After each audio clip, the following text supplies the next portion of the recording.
Rajat Sharma, a legendary figure in the world of media, is best known for hosting the immensely popular, iconic show Aapki Adalat. नमस्कार, आपकी अदालत में आपका स्वागत है. Which has captured the hearts of audiences worldwide for an astounding 30 years. Rajat Sharma, the man who wields his questions like a magic wand. अगर कभी अडानी का बलून फटा तो सारे बैंक बर्बाद हो जाएंगे. Interacted with renowned personalities from both India and around the globe with an infectious smile. His courtroom has witnessed the interrogation of celebrities from every walk of life. A tradition that continues to captivate audiences to this day. The global popularity of Aapki Adalat and its host Rajat Sharma is reflected in his world #1 position among TV news personalities on Twitter with an astounding 10.8 million followers. Rajat Sharma is a masterful interrogator who takes you on a journey like no other. He has dared to question over 1,000 prominent personalities, from esteemed political leaders to dazzling film stars and renowned celebrities. His relentless pursuit of truth knows no bounds. Bharatiya Janata party और नरेंद्र मोदी की publicity पर 10,000 करोड़ रुपए खर्च किए गए. जितनी भी मोदी की जांच करनी है तो तत्काल कर ले, मुझे अच्छा लगेगा. With Rajat Sharma at the helm, laughter, tears, and well-kept secrets are all part of the ride. Icons, stars, and figures that ignite controversy. His guest list is an endless roster of noteworthy individuals. Aapki Adalat was already a nationwide sensation when Rajat Sharma took the helm in 1993. Over the years, it has garnered even more fame and name. With luminaries like President Pranab Mukherjee and Prime Minister Narendra Modi gracing its stage on the show's 21st anniversary. मैं रजत जी को बहुत सालों से जानता हूं. ये interview करने का एक अपना तरीका है उनका, और 21 साल तक एक ही प्रकार की चीज सस्टेन करना ये सरल काम नहीं, और उन्होंने इसे किया. Notably, it was on this platform that all three Khan superstars, Salman, Shah Rukh and Aamir Khan, appeared together for the first time on national television. The impact of Aapki Adalat is undeniable. Icons like Swami Ramdev and Shah Rukh Khan openly acknowledge how the show played a pivotal role in their rise to stardom. मेरा जिंदगी का सबसे पहला बड़ा TV का interview actually आपकी अदालत में हुआ था, जिसकी वजह से मुझे लगता है जिस मुकाम पर मैं पहुंचा हूं उसमें बहुत मदद मिली थी. मैं आपको बहुत बहुत धन्यवाद और थैंक यू कहना चाहता हूं कि आपने मुझे इतना बड़ा स्टार बनाया. Former President of India, Pranab Mukherjee, urged him not to change his role. This program has manifested the strength of our democracy. And please, do not change your role to be the public prosecutor of the people of India.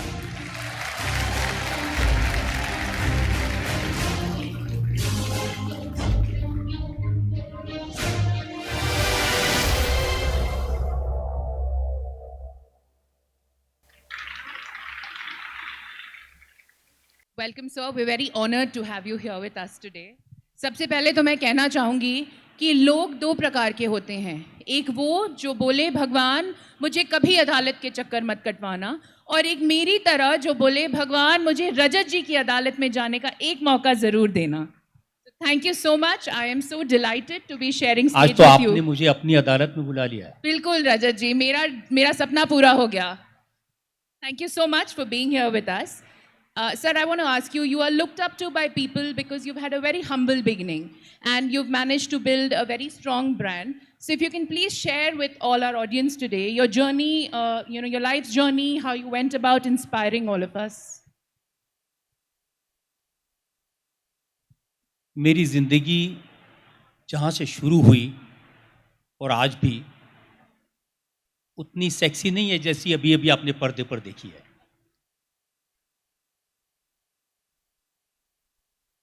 बचपन को अगर याद करता हूँ,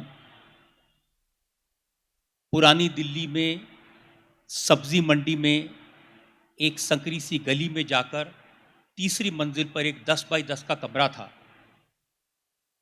उस कमरे में 7 भाई, एक बहन, एक पिता, बीमार माँ, 10 लोग एक साथ रहते थे। इतनी जगह नहीं थी कि हम लोग फर्श पे सो सकें, तो एक के ऊपर एक तख्ते लगाकर सोते थे। घर में बिजली नहीं थी, तो पास के रेलवे स्टेशन पर मैं रात को पढ़ने के लिए जाता था। घर में पानी नहीं था, तो गरीब में गली के नुक्कड़ पे एक नल था, वहाँ जाके हम लोग नहाते थे और एक बाल्टी माँ के लिए और एक बाल्टी बहन के लिए ले आते थे, जो उसी कमरे में एक फटी हुई साड़ी टांग के उसके पीछे वो नहा लेती थी। खाने को कभी मिलता था, कभी नहीं मिलता था। वो ज़माना था जब अमेरिका से गरीबों के लिए पाउडर के मिल्क के डिब्बे आया करते थे, पुराने लोग शायद याद होगा। तो लाइन में लग के वो डिब्बे ले लेते थे और कई कई दिन तक वो दूध पी करके काम चलता था।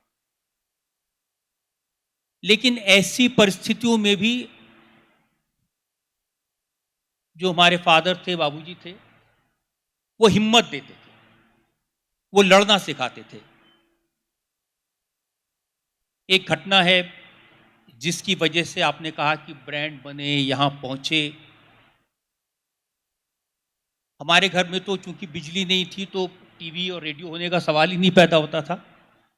पड़ोस के घर में हम लोग टीवी देखने जाया करते थे, और उस ज़माने में जो दूरदर्शन था, एक सिर्फ टीवी चैनल, उस पर फिल्म आती थी। आधी सैटरडे को दिखाते थे और बाकी संडे को।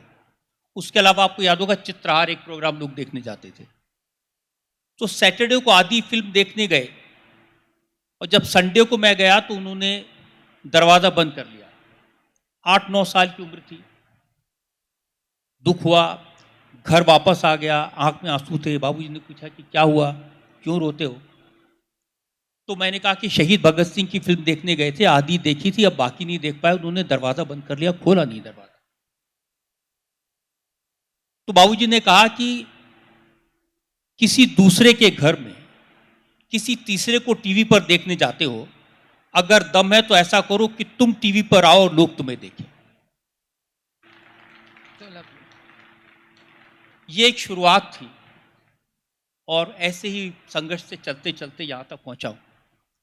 We're so happy, sir. It's such a humble beginning, and yet, you know, we are here with you today.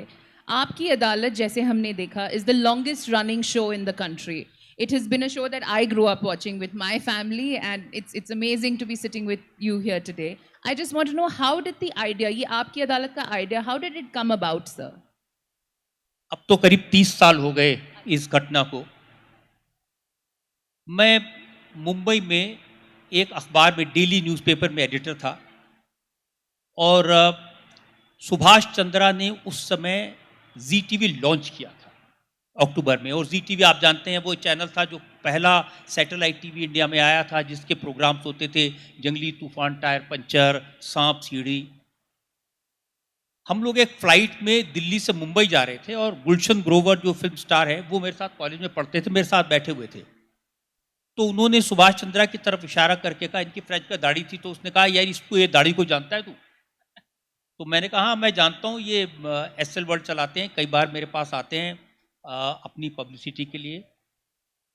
तो उसने कहा कि इसने एक चैनल शुरू किया है, अगर उसमें मेरा इंटरव्यू आ जाए तो मुझे फ़ायदा होगा, और फ़ायदा ये होगा कि मेरी फीस बढ़ जाएगी, वैल्यू बढ़ जाएगी।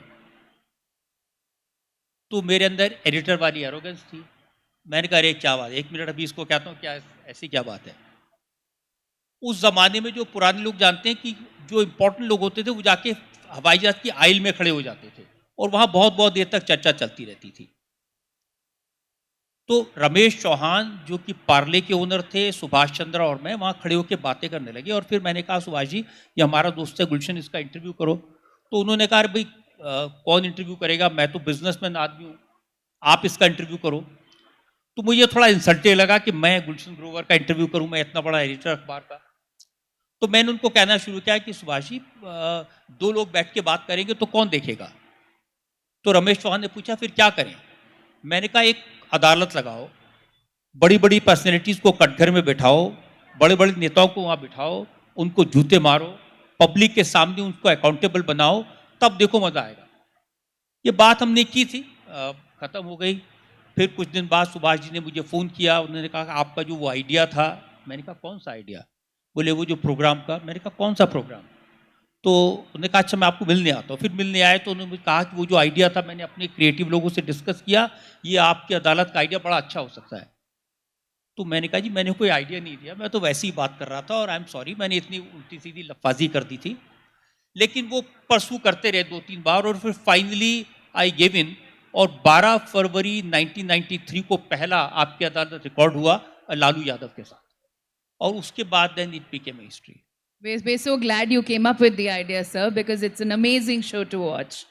You know, हम देखते हैं सर, मूवीज़ में देखते हैं हम, कोर्ट में इतना ड्रामा होता है कोर्ट रूम में, बट आपका कोर्ट रूम इतना काम और कंपोज्ड आप कैसे रहते हैं? ये थोड़ा आई थिंक हम सब जानना चाहते हैं। मुझे लगता है मुझे हमेशा इस बात का ध्यान रहता है कि लोग क्या जानना चाहते हैं, पब्लिक के मन में क्या सवाल हैं। जो पर्सनैलिटीज़ आती हैं, मैं as a journalist, as an editor, मेरे दिमाग में अलग तरह के सवाल हो सकते हैं, लेकिन जो आप लोग जानना चाहेंगे, जो ऑडियंसेस जानना चाहेंगे, वो बिल्कुल अलग होते हैं। तो मैं कोशिश करता हूँ वो पूछूँ, और फिर मेरा स्वभाव भी ऐसा है कि बहुत जल्दी गुस्सा नहीं आता है, और शो में मैं कोशिश करता हूँ कि मुस्कुरा के सवाल पूछें, किसी को इंसल्ट ना करें, सामने वालों को अपनी बात कहने का पूरा मौका दें।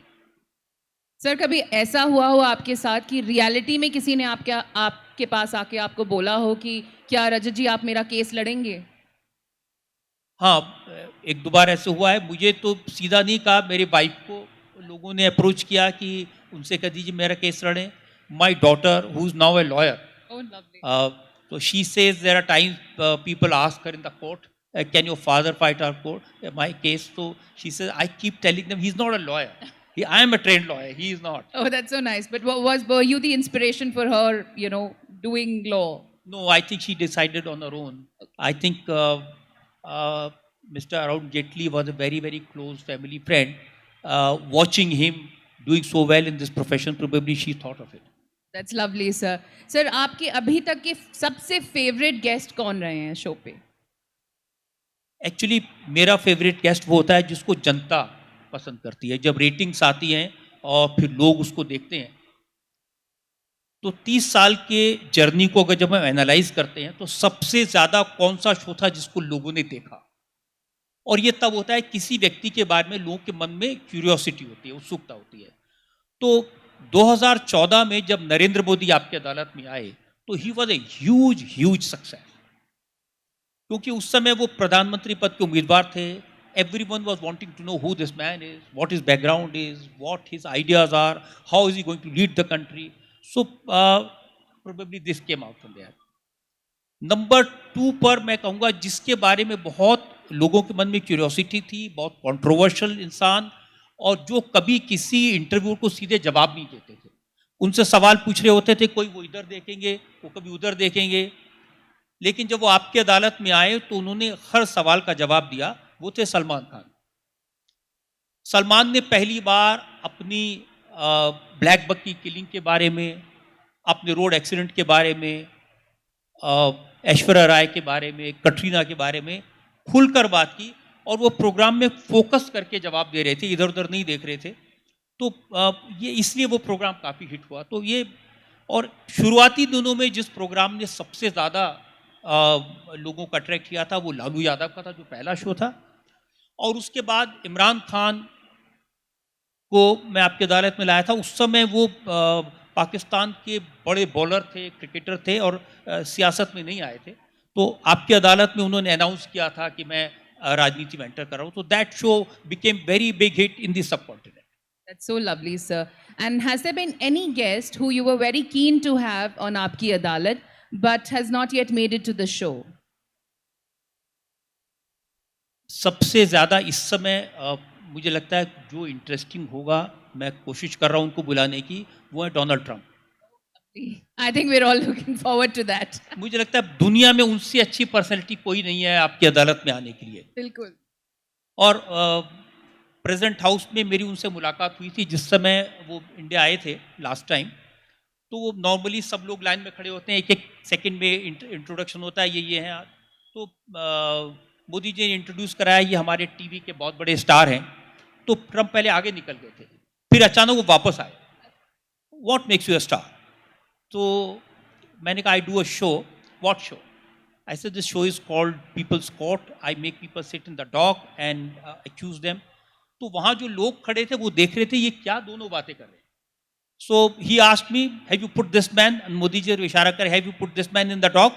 I said twice. So he said, who's your next target? I said you.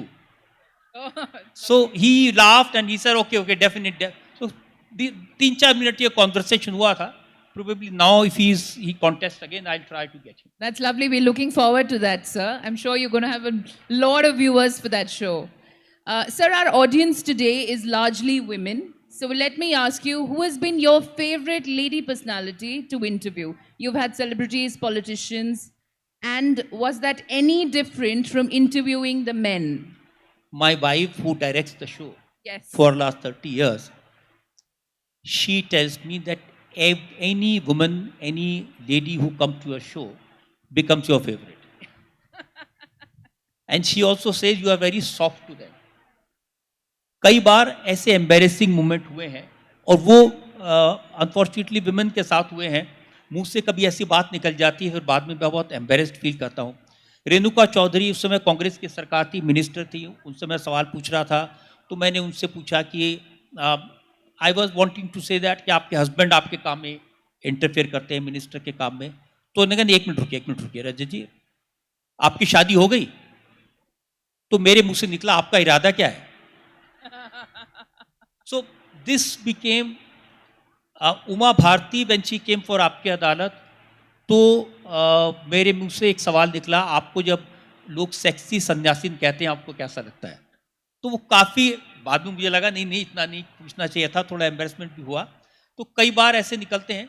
But yes, all the women who have come on to the show, they have been very bold, very communicative. चाहे वो हेमा मालिनी हो, recently Smriti Irani हो, they have really come out very well. Did you notice any difference, sir, while you were interviewing the women and the men? I mean, was there any difference, or I'm a little careful, very careful and very respectful. Right. When there is a woman in the dock, मैं भगवान से प्रार्थना करता हूँ मेरे से कोई गलती ना हो जाए, मेरे मुंह से कोई ऐसी बात ना निकल जाए जिसका मुझे बाद में दुख हो। जी। सर, हमने अभी वीडियो में भी देखा, Shri Pranab Mukherjee said, you're India's public prosecutor of India, or in other words, the जनता के lawyer. How does it feel knowing the kind of impact your show has had on the people? मुझे अच्छा लगता है। मुझे इस शो ने स्टार बना दिया, इस शो ने इतना पब्लिक का सपोर्ट दिया, इतना प्यार दिया, मुझे अच्छा लगता है। मैं कभी ये नहीं कहता कि भाई मैं बड़ा परेशान हूँ, मैं सड़क पे खड़े होकर गोलगप्पे नहीं खा सकता, मैं लोगों के बीच में नहीं जा सकता। हाँ, नहीं जा सकता। I like this life. What I am today is because people have made it, it is their gift. एक ही बात मैं हमेशा अपने ध्यान में रखता हूँ कि जो लोग मेरे शो को देख रहे हैं, चाहे वो आपकी अदालत को देखते हैं या आज की बात को देखते हैं, वो अपनी ज़िंदगी की वो चीज़ मुझे दे रहे हैं जो उनके पास कभी वापस नहीं आएगी, अपनी सबसे कीमती चीज़, अपना वक्त। जो लोग अपना वक्त, अपना टाइम मुझे दे रहे हैं, तो मेरी कोशिश ये होनी चाहिए कि उनके वक्त के एक एक क्षण का, एक एक सेकंड का, एक एक मोमेंट का बेहतर यूटिलाइजेशन हो, मैं उनका टाइम वेस्ट ना करूं। This is what I try to do. That is so nice of you, sir. I want to ask you, Rajat ji, आप chairman and editor in chief हैं India TV के. If you can share with us some details of the journey of India TV, please. बहुत साल तक आपकी अदालत चल रहा था। ये पहले जी टीवी पर था, फिर बाद में स्टार टीवी पर था, और स्टार पर एक रात को आज की बात नाम से शो किया था, और स्टार एंटरटेनमेंट चैनल था।